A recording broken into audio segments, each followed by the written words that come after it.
राधे राधे। पुनः श्रीमद् भगवत गीता की कुछ विचारों के साथ कल का जो वीडियो हमने बनाया श्लोक नंबर 7 से 10 तक, उसमें भगवान ने अर्जुन रूपी हम सब को बताया कि किस तरह का भोजन खाने वाला व्यक्ति कैसी विचारधारा का होता है। लेकिन इसके साथ साथ एक छुपी हुई बात जिसे हम कहते हैं बिटवीन द लाइन्स, उन्होंने ये भी समझा दिया कि जो सात्विक व्यक्ति होता है वो कर्म करने से पूर्व विचार करता है कि इसका परिणाम क्या होने वाला है। जैसे पता चला था हमें आयु सत्व बलारोग्य, यानी परिणाम पहले था, कर्म उसके बाद है। लेकिन जो राजसी व्यक्ति होता है वो पहले कर्म कर लेता है और उसके परिणाम के विषय में बाद में सोचता है। जिस तरह से वो भोजन के विषय में भी परिणाम नहीं सोचता। कट्व अम्ल लवणात्युष्ण तीक्ष्ण रूक्ष विदाहिन आहारा राजसस्येष्टा सुख धोखा दुख शोकामय प्रदा, यानी परिणाम बाद में आया कि दुख रोग और शोक मिलेगा, लेकिन कर्म पहले कर लिया। और जो तामसी व्यक्ति होता है वो तो परिणाम की चिंता ही नहीं करता। हमारे आसपास और हम सब में इन्हीं तीनों में से कोई एक व्यक्ति छुपा है। गहन विश्लेषण करें अपना, दूसरे का नहीं। हमें ये ध्यान रखना होगा, हमारा पूरा शास्त्र, हमारे सभी पुराण, वेद, उपनिषद आत्म विश्लेषण और आत्मचिंतन की बात करते हैं। वो ये नहीं कहते हैं कि दूसरा व्यक्ति सोचे या हम दूसरे का विश्लेषण करें। जब हम दूसरे का विश्लेषण करते हैं तो ये निंदा में आ जाता है, जो कि सराहनीय कर्म नहीं है। इसके विषय में भी आगे बात करेंगे भगवान कृष्ण, लेकिन हिंट मैंने पहले दे दिया। तो दूसरे का विश्लेषण नहीं करना, विश्लेषण करना है अपना। मैं कौन सा व्यक्ति हूं? क्या मैं कर्म करने से पूर्व ही उसके परिणाम के विषय में विश्लेषण करता हूं, जानकारी लेता हूं या नहीं? अगर मैं किसी भी कर्म को, किसी भी क्रिया को करने से पहले उसके परिणाम का विश्लेषण कर लेता हूं और जानता हूं कि इसका परिणाम सुखद है, शांति प्रदान करने वाला है, तो मैं सात्विक व्यक्ति हूं। इसी चीजों को थोड़ा सा और आगे लेकर गए भगवान अगले श्लोकों में। जैसा हम अभी देख रहे हैं, संपूर्ण देश में, विभिन्न समाजों में, किसी भी समाज की बात ले लें, धार्मिक अनुष्ठानों की बाढ़ आई हुई है। सभी संगठन, सभी लोग धार्मिक अनुष्ठानों में लगे हुए हैं। ऐसा लगता है कि धर्म कितना बढ़ गया है। खुशी होती है जानकर कि जो जनता है, जो लोग हैं, वो धर्म के प्रति समर्पित हो रहे हैं, धार्मिक कार्यों में संलग्न हो रहे हैं। अच्छा है। लेकिन अगर हम इसी राह पर चल पड़े हैं तो फिर हमें समझना भी जरूरी है कि जो धार्मिक अनुष्ठान हम कर रहे हैं, जो कर्म हम कर रहे हैं, अब इसमें से ये सात्विक हैं, राजसी हैं या तामसी हैं। 17वें अध्याय में भगवान का पूरा जो ध्यान है वो हमें ये बताने में है कि कौन सा कर्म किस कैटेगरी का है। हमें पता नहीं होता। और आपने देखा होगा अपने आसपास, अपने जीवन में, कि लोग बहुत ही इस भावना के होते हैं कि जो वो कर रहे हैं वो अच्छा है, जैसा वो कर रहे हैं वो अच्छा है, जिस तरह से कर रहे हैं वो बेस्ट तरीका है। हर व्यक्ति अपनी इच्छा के अनुसार और अपने विचारों के अनुसार सोचता है कि वो सही कर्म कर रहा है। मुझे ऐसा नहीं लगता कि संपूर्ण विश्व में कहीं पर भी कोई व्यक्ति ऐसा है जो कर्म करता है और स्वयं ये सोचता है कि उसका काम गलत है। कोई भी, एक चोर भी नहीं सोचता कि उसका काम गलत है।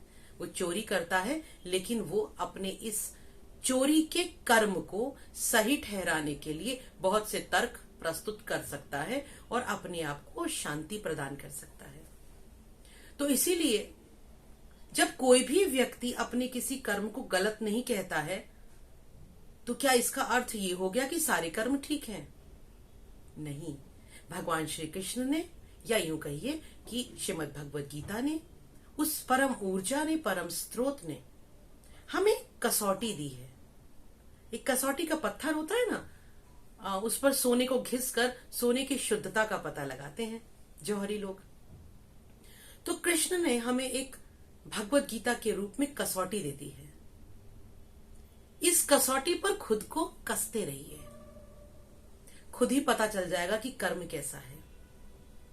तो आज श्री कृष्ण ने कहा कि चलिए बात करते हैं यज्ञ के ऊपर,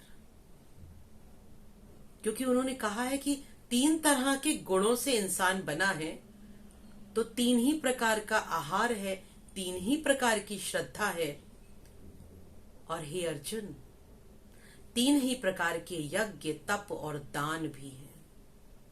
तो अभी बात कर रहे हैं हम यज्ञ के बारे में। तो यज्ञ की बात करने से पहले समझना होगा यज्ञ क्या है। यज्ञ हवन कुंड में किया जाने वाला हवन ही नहीं है। हम सिर्फ उसे ही यज्ञ न माने। यज्ञ का संस्कृत में अर्थ होता है कोई भी ऐसा कार्य जिसे हम कर्तव्य मानकर समाज हित के लिए करते हैं, वो यज्ञ है। कोई भी एक ऐसा अनुष्ठान हम करते हैं, हमने कुछ काम को करने का बीड़ा उठाया है, वो यज्ञ है। जैसे आज हम देखते हैं सामूहिक विवाहों का चलन है, विभिन्न संगठन सामूहिक विवाह कराते हैं, यज्ञ है। कहीं 56 भोग लगते हैं, कहीं भागवत जी होती हैं, कहीं रामायण होती है, कहीं कल्चरल एक्टिविटीज के बड़े बड़े कॉम्पिटिशन्स होते हैं, यज्ञ है। सभी यज्ञ हैं, लेकिन कौन सा यज्ञ कैसा है, इसके लिए जरूरत पड़ती है श्रीमद् भगवद गीता की कसौटी की। तो भगवान श्री कृष्ण ने कहा कि हे अर्जुन, अफलाकांक्षिभिर्यज्ञो विधि दृष्टो य इज्यते यष्टव्यमेवेति मनस समाधाय स सात्विकः। अफलाकांक्षी, फल की इच्छा नहीं है। जिस कर्म को करते समय हमारे मन में फल की इच्छा नहीं है, यानी मेरा भला हो, ऐसा भाव नहीं है।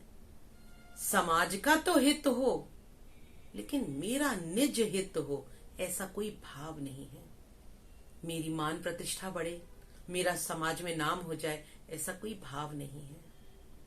और विधि दृष्टो, यानी शास्त्र के नियमों के अनुसार किया जाए।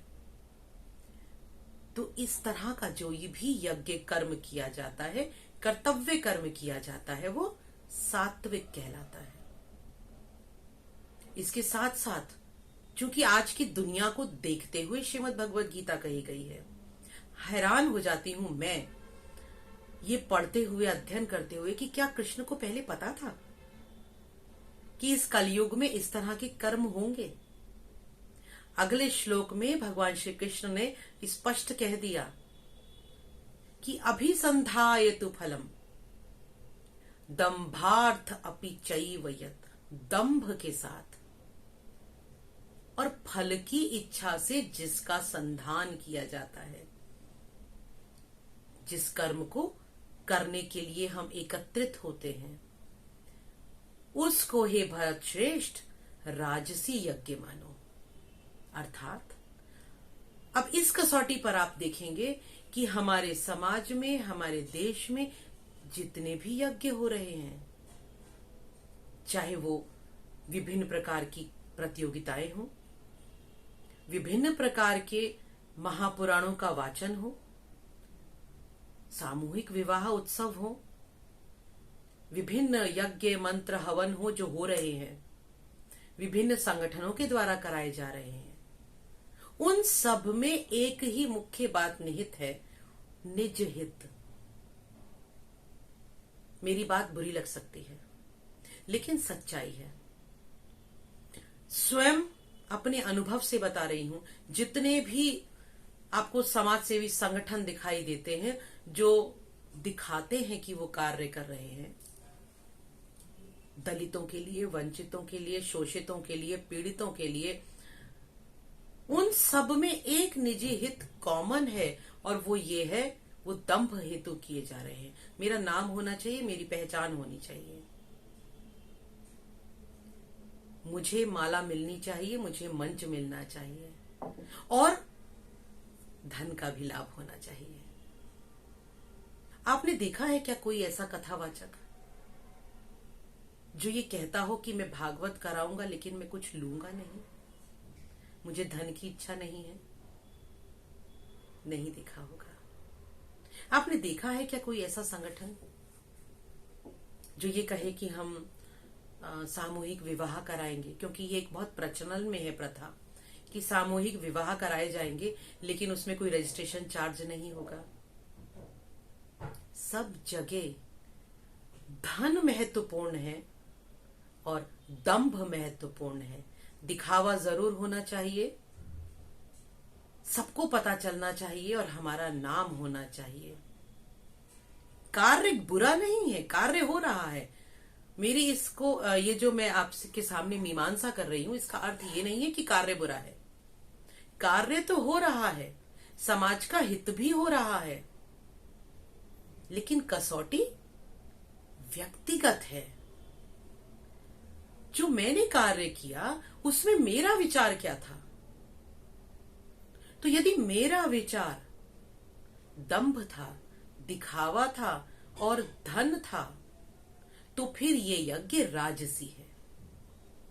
मैंने पहले ही कहा कि कोई कर्म बुरा नहीं है,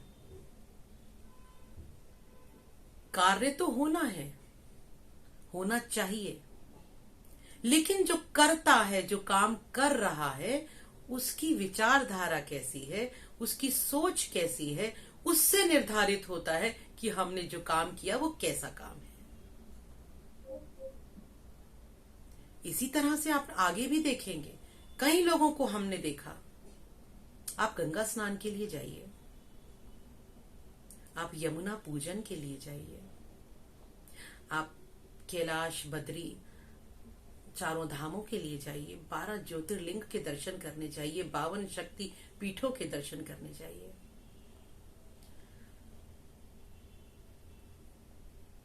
वहां जो हम पूजन करते हैं, जब हम पूजन करने बैठे हैं और जो पंडा पूजन करा रहा है, श्रद्धाहीनम, श्रद्धा नहीं है, विधिहीनम, शास्त्र के अनुसार भी नहीं है, और मंत्रहीनम मदक्षिणम, मंत्र भी नहीं है। आज विवाह के यज्ञ, विवाह के जो अनुष्ठान होते हैं, आप देखिए कौन कैसा मंत्र बोल रहा है। विवाह की वेदी पर बैठे हुए दूल्हा दुल्हन ही सिर्फ नाच गाने में व्यस्त हैं, दिखावे में व्यस्त हैं, भाव नहीं है। और चूंकि इस पुण्य कर्म में श्रद्धा और भाव नहीं है, शास्त्र की विधि का पालन नहीं है, तो देख लीजिए कि कितने तलाक हैं। परिवार नामक संस्था बिखरने लगी है, क्योंकि जिस संस्था का आरंभ ही हमने श्रद्धा के बगैर किया, शास्त्रों की विधि का उल्लंघन करते हुए किया, तो फिर उसका परिणाम अच्छा कैसे होगा? आजकल हम देखते हैं, मुद्दा भटक रही हूं लेकिन कोई बात नहीं, ये भी जरूरी है। आजकल प्री वेडिंग का बड़ा चलन है। प्री वेडिंग शूट्स होते हैं जिसमें लड़का लड़की जो अभी विवाह बंधन में बंधे नहीं है, विभिन्न स्थानों पर जाते हैं एक टीम के साथ और बहुत ही अजीब अजीब पोज में फोटो खिंचवाते हैं, वीडियोस बनवाते हैं। शादी से पहले ही वो प्री वेडिंग शूट्स व्हाट्सएप पर वायरल कर दिए जाते हैं, अपने स्टेटस पे लगा दिए जाते हैं। फिर जब शादी के लिए मंडप में पहुंचते हैं तो वहां पर ये प्री वेडिंग शूट का पहले ही प्रोजेक्टर पर चल रहा होता है। उसके बड़े बड़े स्टैंडीज बनकर लगे होते हैं जिसमें लड़का लड़की गले में बाहें डालकर नाच रहे हैं। भाव नहीं आता। ये जो पवित्र बंधन है उसे मजाक बना दिया गया है। हमारी परंपरा नहीं है कि शादी से पहले लड़का लड़की एक साथ इस तरह की फोटोग्राफी कराएं, लेकिन दिखावे के चक्कर में और अत्याधुनिक सोच वाला अपने आप को प्रदर्शित करने के चक्कर में हम इन सभी चीजों को बढ़ावा दे रहे हैं। परिणाम सामने है। कितनी जल्दी शादियां टूट जाती हैं। अभी एक वीडियो वायरल हो रहा था जिसमें दुल्हन डांस कर रही है और दूल्हा और उसके 5-6 दोस्त उस डांस को देख रहे हैं और बड़ा अजीब सा गीत चल रहा है। इसका परिणाम क्या होगा? जो दुल्हन लक्ष्मी के रूप में मानी जाती है, जिसे बड़ी पवित्रता से अपने घर में लाया जाता है और संभाल कर इज्जत के साथ रखा जाता है, उसे अपने 8-10 दोस्तों के सामने भांड के रूप में नचाना, क्या ये आधुनिकता है? फिर जब यही बहू आपके घर में माता पिता को सम्मान नहीं देगी या क्लबों में जाकर डांस करेगी तो बुरी लगेगी। लेकिन शुरुआत किसने की? ये सब जो चलन है, ये सभी चलन तामसी चलन है। इसमें कोई शास्त्र विधि का ध्यान नहीं रखा जाता, मंत्रों का ध्यान नहीं रखा जाता। जो मन में आता है वो किया जाता है, परिणाम की चिंता भी नहीं की जाती। जो होगा देख लेंगे। तो जब जो होगा देख लेंगे वाली बात आती है तो वो तामसी प्रवृत्ति होती है। और इसीलिए भगवान श्री कृष्ण ने अर्जुन को बताया कि हे अर्जुन, ऐसे यज्ञ जो विधिहीनमदृष्टानं मंत्रहीनमदक्षिणं श्रद्धा विरहितं यज्ञं तामसं परिचक्षते। श्रद्धा नहीं है, मंत्र भी नहीं है, प्रॉपर दक्षिणा भी नहीं दी जा रही। दक्षिणा देने में भी मोल भाव हो रहा है, बहस हो रही है, नेगोशिएशंस हो रहे हैं। वो तामस यज्ञ है। तो कर्म तो करना है, काम तीनों ही स्थितियों में हो रहा है, लेकिन परिणाम क्या होगा ये जानना है। तो श्रीमद् भगवद गीता की कसौटी पर अपने हर कर्म को कसिए, देखिए वो ठीक है या नहीं है। कहां जा रही है हमारी सोच? हमारा विवेक क्या बुद्धि का आश्रय ले रहा है या नहीं ले रहा? विवेक सिर्फ भावनाओं में तो नहीं बह रहा, दिखावे से भटक तो नहीं गया। बहुत जरूरी है इसे समझना। आज हम दिखावे में भटक गए हैं। इतना देह भान है कि सिर्फ दिखावा, नाम, यश, दंभ, अहंकार, इसी की चिंता है, क्योंकि देह भान अत्यधिक है। आत्म तत्व को विस्मृत कर दिया गया है। जो आत्म तत्व की चिंता करेगा उसे सुख और आनंद की प्राप्ति होगी, सच्चित आनंद की प्राप्ति उसे ही होगी। तो श्रीमद् भगवद गीता का प्रत्येक श्लोक आपको बता रहा है कि जीवन के कर्म को गीता जी की कसौटी पे कसिए, परिणाम को पहले समझिए, फिर आगे बढ़िए। क्योंकि तीनों गुण, मैं बार बार कह रही हूं, तीनों गुण आप में हैं, सात्विक, राजसी और तामसी। लेकिन कौन से गुण की प्रधानता होनी चाहिए ये आपके हाथ में है। तो विचार करें ठंडे दिमाग से। और यदि इस चैनल पर पहली बार आए हैं तो चैनल को सब्सक्राइब जरूर करिए। और अगले वीडियो तक राधे राधे।